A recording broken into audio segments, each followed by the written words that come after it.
Want to breathe energy and personality into your picture book characters? This class is part one of a series, and so in this class we learn how to create our characters and then how to kind of get them moving around. And then in the next class, that's going to be part two, I'm going to show you my best tricks on how to draw characters consistently when you have to draw a full book worth of characters.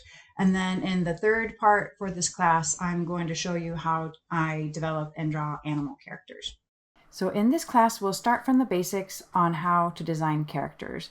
We'll talk about finding your style and kind of your shape language that you're comfortable with, and then including details that help tell the story of your characters. And then we'll spend some time breathing life into our characters by learning how to draw active expressions and poses. By the end of the class, you'll have a set of 2 characters that you'll be able to use in your portfolio or in a picture book demo. Hi, I'm Mirka, and I'm an award-winning author and an illustrator, and I've worked with publishers big and small for the past 5 years. I've created a range of books from graphic novels to picture books and nonfiction.